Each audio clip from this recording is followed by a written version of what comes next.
Bom galera, nesse vídeo vou mostrar um pouco o processo, como eu sempre faço, dos desenhos aqui, dessa vez do Marcus Rashford, jogador da Inglaterra e do Manchester United, um jogador que vem se destacando aí no pós-Copa, e decidi homenagear porque eu torço pro time do Manchester United e gosto muito do jogador. Bom, vamos começar aí pelos materiais que eu utilizei. Eu utilizei o lápis 2B, o 4B, para fazer essa pele dele, uma pele um pouco mais escura, e para fazer as sombras mais escuras, mais espessas, eu decidi fazer com o lápis 4B para não ficar muito forte. Só ali nessa região do nariz e do olho que eu usei um 6B, e se eu não me engano um pouquinho de 8B. Para esfumar eu usei o esfuminho, e para fazer os detalhes da pele eu sempre faço essa base acinzentada e depois que eu venho passando um lápis mais escuro por cima, no caso 4B, para fazer os detalhes, e depois passo um pincel para homogeneizar e deixar bem real e um aspecto bem interessante no desenho.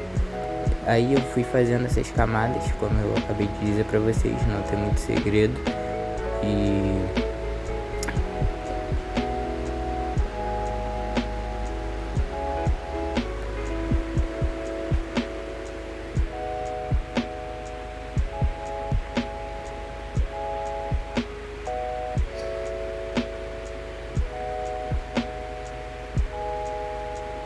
nessa parte aí da boca foi uma parte um pouquinho mais difícil, porque eu ainda não adquiri uma caneta borracha mais fina. A que eu tenho aqui, essa da CIS, ela é um pouco grossa a ponta dela, e mesmo afinando ali com uma lixa ou uma faca, eu ainda não consegui utilizá-la muito bem. Aí eu acabei manchando um pouco a parte do dente dele ali, mas depois eu consegui recuperar. Recomendo aí a vocês, se puderem comprar uma caneta borracha da Tombow Mano Zero.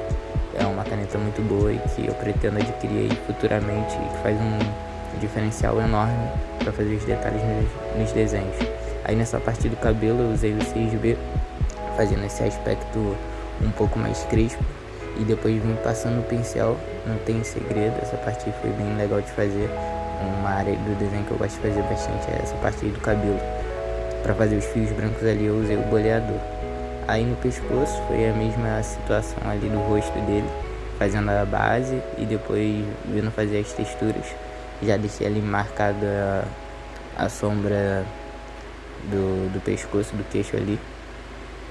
E um segredo também, um macetezinho bem interessante de passar para vocês, é deixar o máximo de especificação ali no seu esboço, para facilitar na hora de sombrear, para não se perder, que facilita muito ali.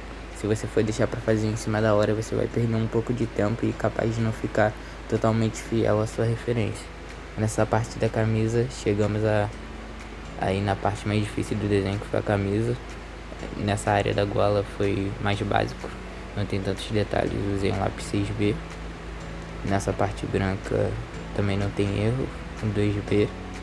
E eu uso muito esse lápis aí HB da Léo mesmo. Isso é pra vocês verem que não tem erro, não precisa de material caro pra fazer um desenho bacana, porque eu gosto dele pra fazer essas tonalidades mais claras, principalmente nas camisas brancas que eu faço. Eu acho bem interessante trabalhar com esse material.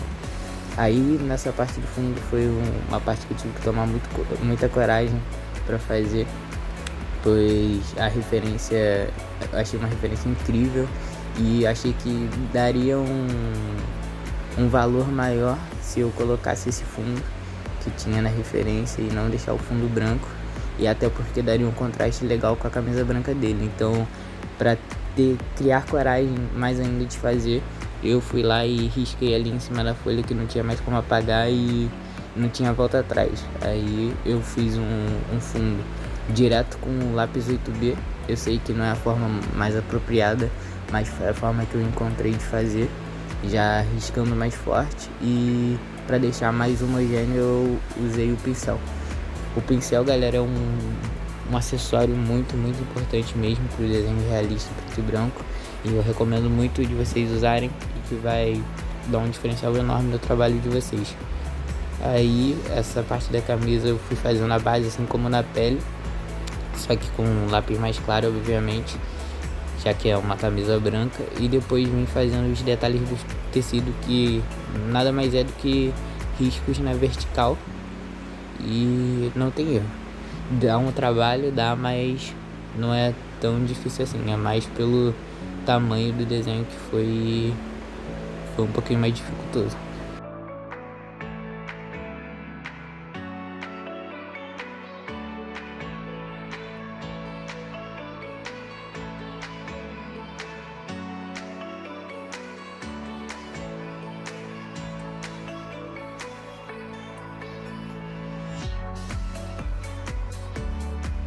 E sobre o esboço, como vocês podem ver aí no desenho, tem alguns riscos que eu fui apagando ao decorrer do desenho, que eu utilizei um método grid.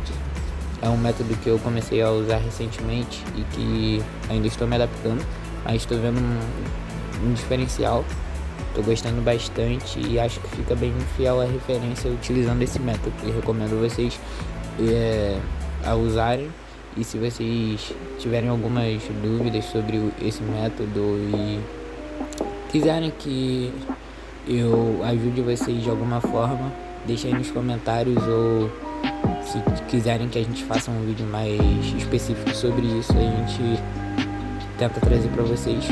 Obviamente a gente está sempre tentando se especializar, se aprofundar mais no assunto para trazer o melhor conteúdo para vocês aqui no canal. Bom, galera, então eu vou ficando por aqui, já que não tem muito mais segredo aí no decorrer do desenho. Já falei o básico do que eu fiz, o resto vai continuar o mesmo aí. Só esses detalhes aí com a borracha que eu não falei, que eu fiz no fundo, para dar esses focos de luz no fundo. Mas fora isso, é mais do mesmo. Agradeço aí vocês que acompanharam até essa parte do vídeo que eu estou narrando aqui por cima para vocês. Espero que tenham gostado desse novo formato, e se vocês quiserem mais vídeos assim, eu narrando por cima como foi o processo do desenho, deixem nos comentários que vou tentar trazer mais para vocês.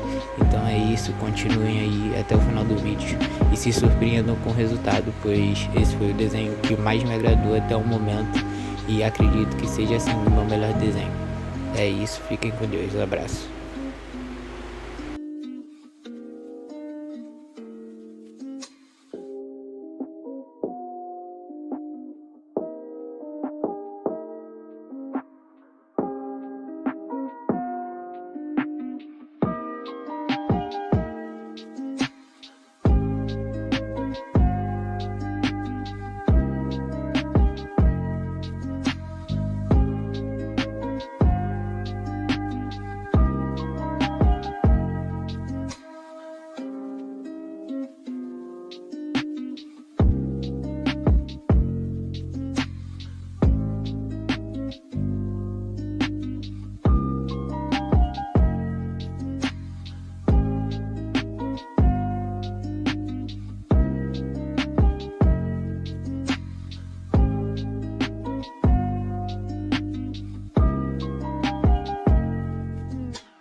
Monkey.